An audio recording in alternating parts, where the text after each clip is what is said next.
The 1970s gave us cartoons that were loud, experimental, and unapologetically strange.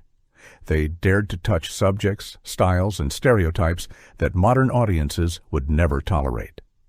What once flickered across Saturday morning screens now feels like a dangerous time capsule. Today, we're counting down 20 cartoons from the 1970s that would never air today. Fat Albert and the Cosby Kids, 1972. When Fat Albert and the Cosby Kids debuted, it was celebrated as groundbreaking.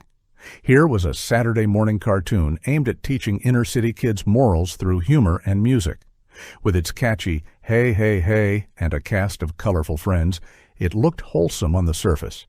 But modern eyes can't ignore the baggage it carries. Created by Bill Cosby, whose later crimes tainted everything he touched, the show is now almost unwatchable without that shadow. Beyond its association with Cosby, the cartoon relied heavily on stereotypes. Characters like Mushmouth, with his garbled speech, and Dumb Donald, wearing a hat over his face, would today be criticized as insensitive caricatures rather than endearing archetypes. The show also dealt with surprisingly heavy themes for kids: drug use, racism, guns, and even child abuse. At the time, adults applauded the bravery of tackling real issues. But the delivery, wrapped in dated slang and simplistic morals, feels clumsy and even patronizing today. What once was hailed as progressive is now frozen in controversy, proving how cultural context can shift dramatically with time. The laughter of Fat Albert now echoes more like a warning than a lesson. The Jackson 5 Hive, 1971. Bright colors, psychedelic animation, and Motown hits made the Jackson 5 of a sensation in the early 70s. Produced by Rankin/Bass, the cartoon followed the real-life pop group, Michael, Jackie, Tito, Jermaine, and Marlon, on wild adventures between their musical performances. For kids, it was like watching superheroes who also happened to be chart-topping stars. But beneath the glitter and funk, today's viewers see a troubling product. The Jackson family, particularly young Michael, was exploited relentlessly by the entertainment machine. The cartoon glossed over their grueling work schedules, family conflicts, and the darker truths of their rise to fame. Instead, it turned them into bubbly caricatures, stripping them of humanity in favor of marketable cuteness. Racial stereotypes also seeped through. Minor characters often fell into lazy depictions of African American or Caribbean figures. The animation style, while vibrant, frequently exaggerated features in ways that modern audiences would instantly flag as problematic. Though its soundtrack remains timeless, the Jackson 5 cartoon feels more like an unsettling relic than a nostalgic treasure. It symbolizes how corporate entertainment once packaged real children into consumable fantasies, something far harder to watch now that we know what those kids endured off-screen. Scooby-Doo meets the Addams Family, 1972 special. By the 1970s, Scooby-Doo had already become a household name, and Hanna-Barbera milked its popularity with endless crossovers. The strangest of all? Scooby-Doo meets the Addams Family. On paper, it sounded brilliant, two spooky pop culture icons colliding. In practice, the special was more unsettling than charming. The Addams Family was meant to be a parody of suburban America, darkly satirical and knowingly morbid. But pairing them with Scooby-Doo's bumbling gang flattened that edge. What was once macabre wit became child-friendly slapstick. Morticia and Gomez lost their subversive spark, reduced to cartoon caricatures who cheerfully helped solve mysteries. Even stranger were the visual gags, Wednesday playing with guillotines, Uncle Fester gleefully shocking himself, that were presented as Saturday morning entertainment. Today, network censors would never approve such imagery for kids' TV. Add to that the outdated humor, including stereotypes played for cheap laughs, and you get a special that feels wildly out of sync with modern standards. What was supposed to be a fun crossover now plays like cultural whiplash, a reminder that even beloved brands sometimes make choices better left in the vault. Wait Till Your Father Gets Home, 1972 to 1974. When Wait Till Your Father Gets Home premiered, it was marketed as the animated All in the Family. Produced by Hanna-Barbera, it followed the Boyle family, with Father Harry embodying conservative values while clashing with his liberal children. At the time, it was praised for daring to tackle subjects like feminism, war protests, and generational divides. But modern audiences would be stunned to see what passed for primetime animation in the early 70s. The show leaned heavily on sexist stereotypes, often dismissing women's rights movements as nagging or misguided. Characters like Alice, the housewife, were trapped in outdated tropes of submission.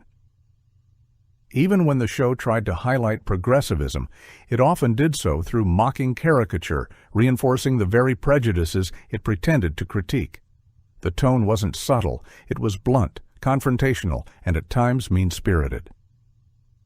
What viewers once saw as edgy social commentary now reads as tone-deaf, with laugh tracks softening uncomfortable arguments about gender, politics, and race.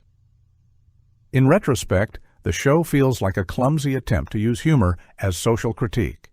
What was once topical and daring would now be torn apart for insensitivity. It's less a family sitcom and more a cautionary time capsule of 1970s culture wars. The Groovy Ghoulies, 1970 to 1972. At first glance, the Groovy Ghoulies looked like harmless monster fun. Created as a spin-off of Sabrina the Teenage Witch, it featured a group of goofy, music-playing monsters living together in a haunted house. The series combined slapstick comedy with rock and roll numbers, appealing to kids who loved both Scooby-Doo and the Monkees. But what seemed lighthearted then would never make it to screens today. Many of the jokes leaned on caricatures that borrowed from real-world stereotypes. The show's attempt at parody, especially of rock culture and ethnic tropes, crossed into offensive territory when revisited by modern eyes. Beyond stereotypes, the constant mixing of horror imagery with children's entertainment would likely raise concerns now. Gags involving guillotines, torture devices, and gothic graveyard humor might be flagged as too dark for today's youth programming. Even the hippie musical segments feel dated, dripping with forced slang that seems more mocking than celebratory. Though charming in its kitsch, the Groovy Ghoulies represents an era when children's TV was a bizarre experiment of monster mashups and psychedelic excess. Today, it's hard not to watch it without cringing at its outdated humor and unsettling tonal mix. Uber President, 1967 to 1970, syndication into the 70s. Though technically beginning in 1967, Super President lingered into early 70s syndication, and it remains one of the most baffling cartoons ever made. The premise? The President of the United States gained superpowers after being exposed to cosmic radiation, turning him into a shape-shifting crime fighter. Yes, the leader of the free world literally fought villains in tights. At the time, it was controversial for trivializing the office of the presidency. Critics panned it as absurd, and parents questioned whether turning a political figure into a superhero was appropriate for children. Networks defended it as patriotic fantasy, but even then, it felt uncomfortably political. Today, the concept would never make it past the pitch stage. In a polarized world depicting the president as a superhero capable of morphing into steel, water, or energy beams would be seen as heavy-handed propaganda at best, or deeply inappropriate satire at worst. Add in simplistic villains, Cold War undertones, and flat animation, and you have a series that aged like a parody of itself. What once aimed to inspire civic pride now plays like surreal propaganda, so bizarre that it feels like satire even though it was meant to be sincere. Great! Here's part 3 of 5 of your YouTube documentary script. This section covers entries 7 to 9 with the same voiceover-ready cinematic storytelling style. The New Adventures of Batman, 1977. In the 1970s, superheroes were everywhere, and Hanna-Barbera was quick to jump on the wave. But The New Adventures of Batman, produced by Filmation, took the Caped Crusader into territory that now feels almost unwatchable. Voiced once again by Adam West and Burt Ward, it seemed nostalgic at the time. But the execution turned Batman's dark persona into campy Saturday morning fluff. The show introduced Batmite, a magical imp who idolized Batman but constantly bungled missions. Intended as comic relief, Batmite, instead, undermined the tension and turned the episodes into farce. Episodes leaned on slapstick and simplistic moral lessons, often recycling plot devices from other cartoons. Even villains like Joker and Penguin were neutered into clownish caricatures. Today's audiences, conditioned by darker interpretations like Batman, the animated series, would see this as a mockery of the character. The clumsy humor, outdated animation, and unnecessary sidekick feel like parody, not homage. For a generation that craves complexity and grit in superhero storytelling, the new adventures of Batman feels like a betrayal.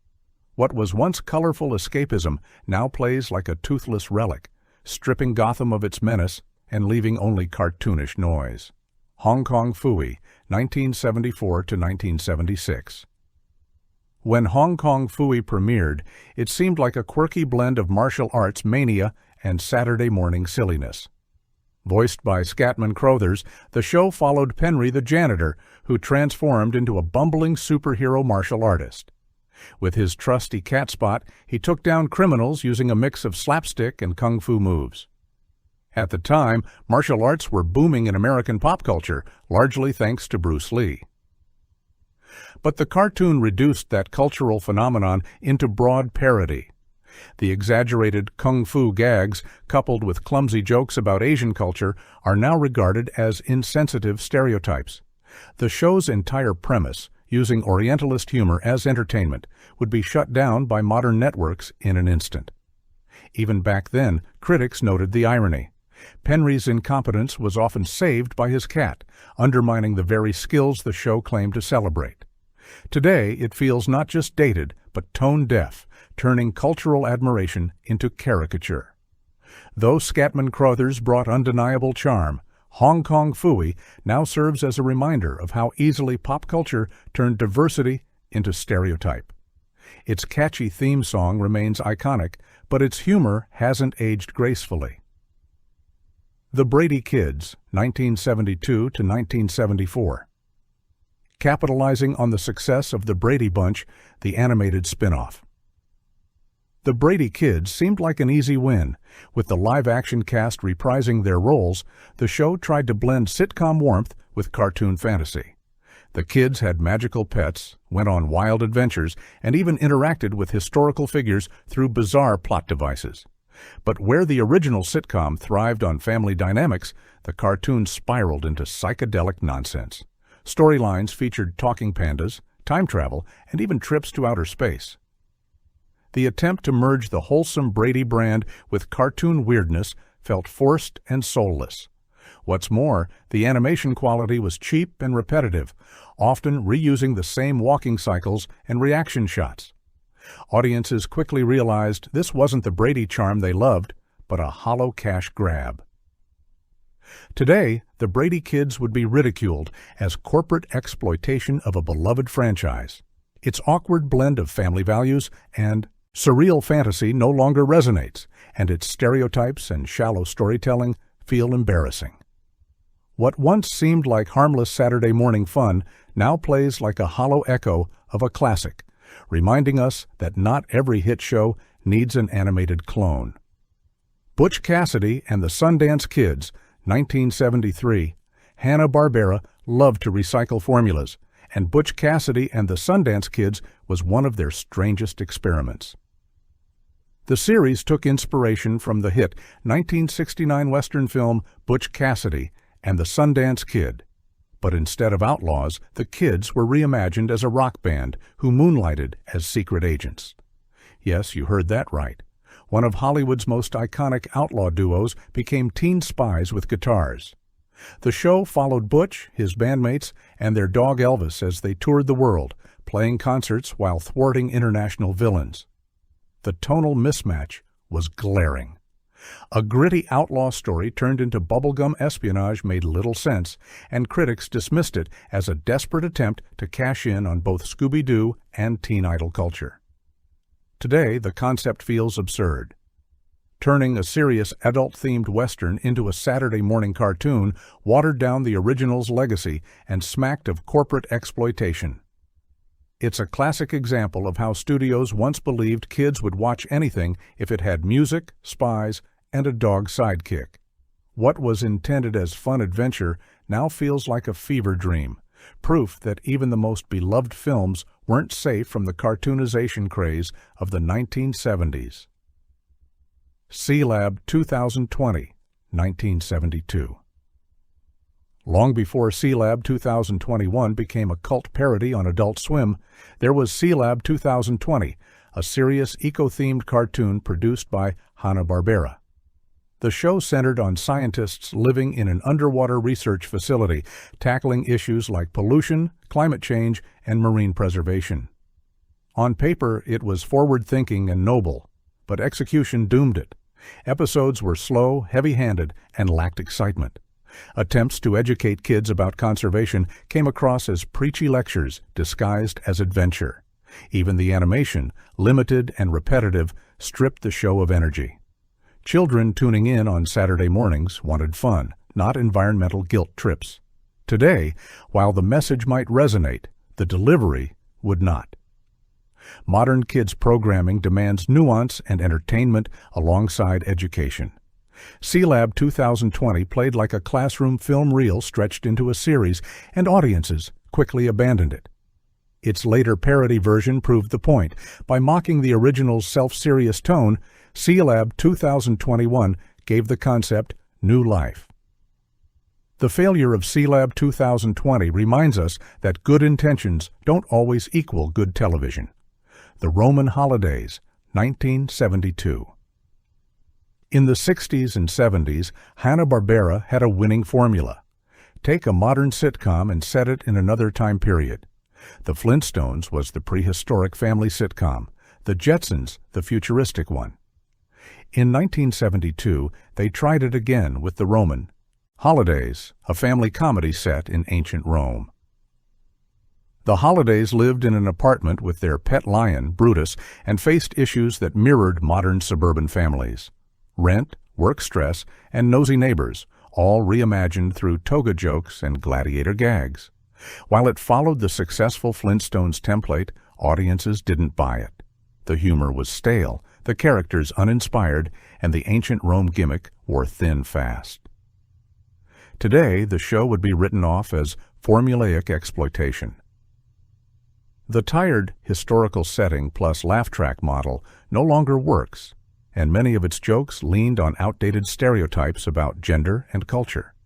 Its short run cemented it as one of Hanna-Barbera's weaker efforts. What once aimed to replicate past success now feels like proof that lightning doesn't always strike twice. The ruins of the Roman Holidays remain buried, forgotten even by most fans of the studio. Wheelie and the Chopper Bunch, 1974 to 1975. At first glance, Wheelie and the Chopper Bunch seemed harmless, a light-hearted spin on cars decades before Pixar. It featured Wheelie, a red Volkswagen Beetle who spoke entirely in beeps, and his nemesis, the Chopper Bunch, a gang of talking motorcycles who constantly caused mischief. But the show was essentially one endless bullying cycle. Every episode followed the same formula. Wheelie gets picked on, his girlfriend Rotomotor is harassed, and the Chopper Bunch play the villains.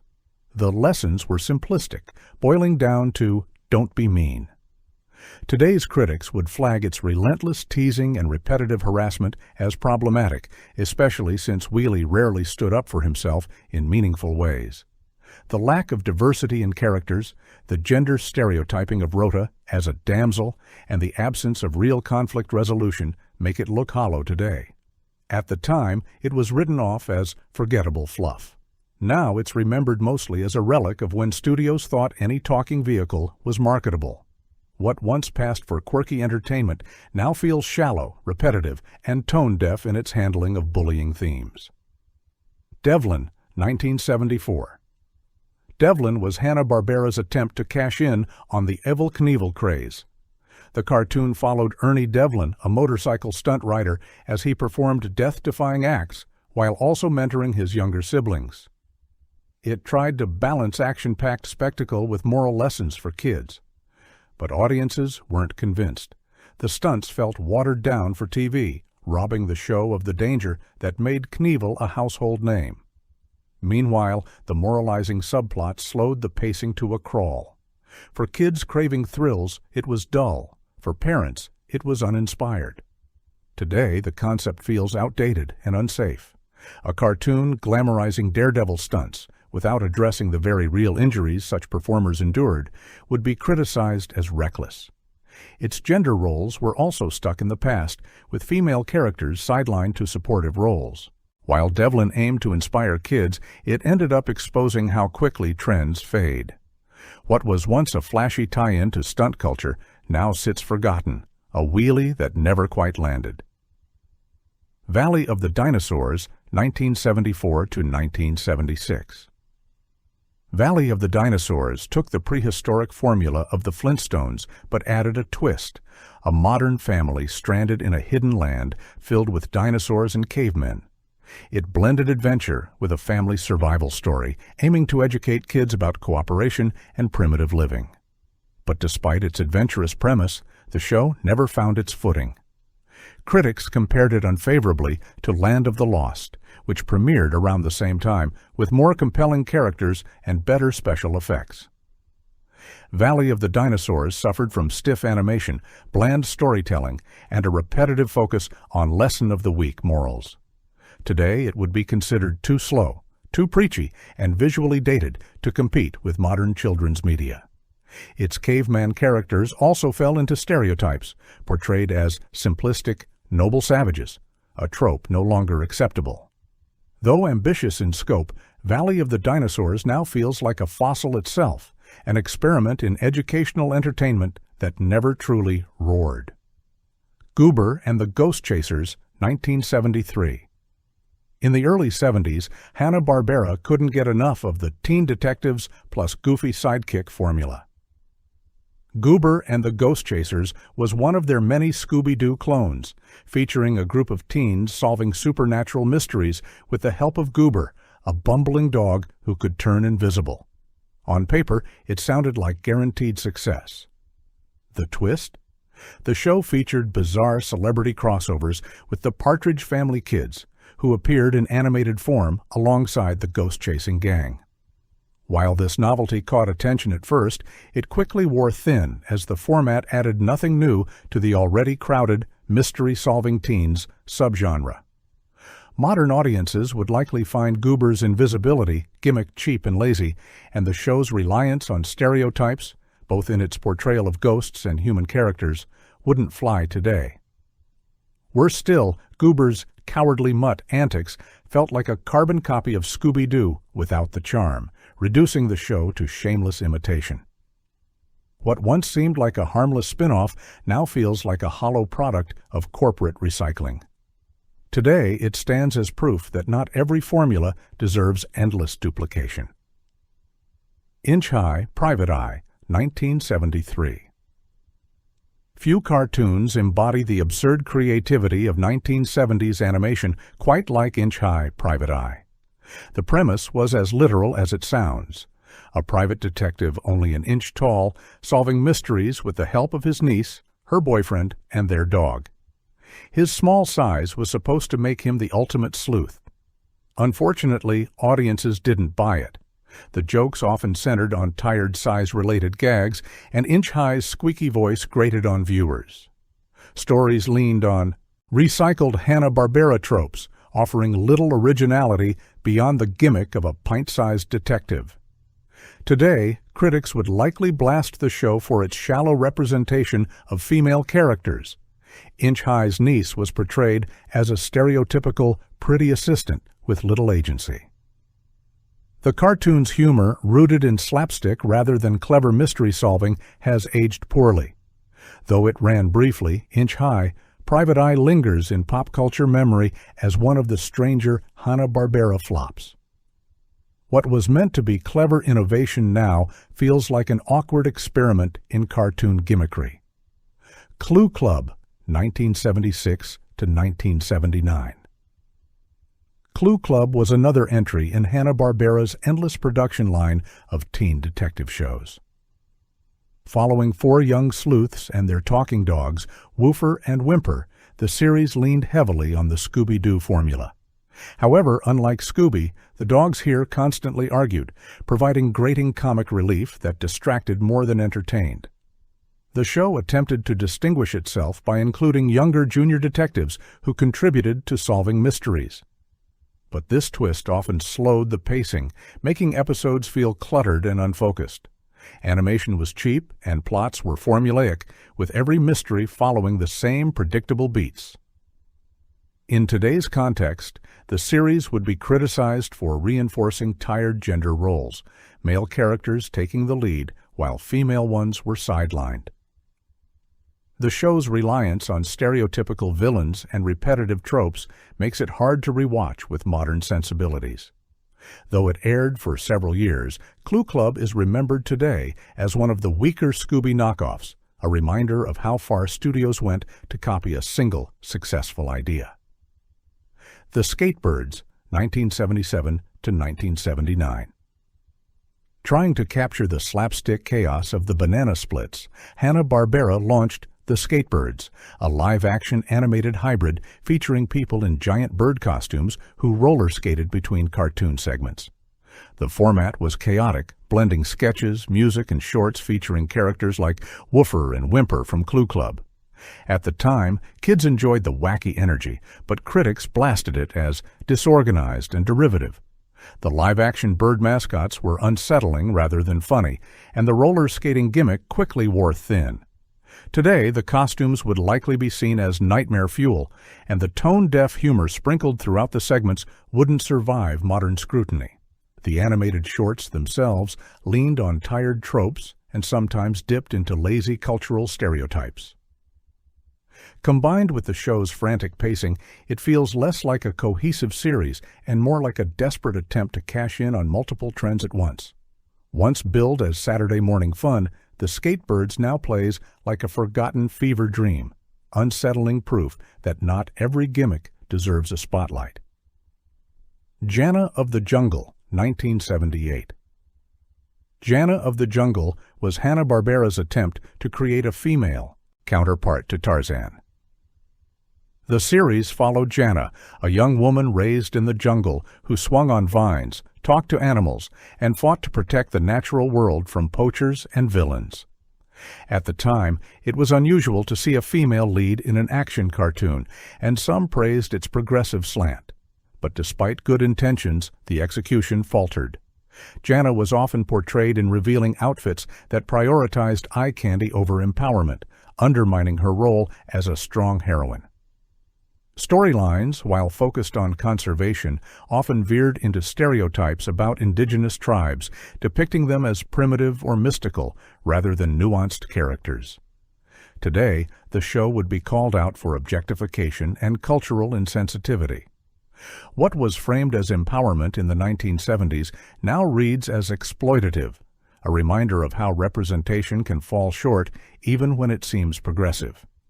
Though groundbreaking in concept, Jana of the Jungle is rarely remembered today. It stands as both a step forward for female protagonists and a cautionary tale about the pitfalls of outdated storytelling. The 1970s gave us cartoons both wild and troubling, shows that dared to be strange, yet often crossed lines that wouldn't survive today. They remind us how culture shifts and nostalgia isn't always innocent. Which one shocked you most? Comment below, like and subscribe for more hidden history.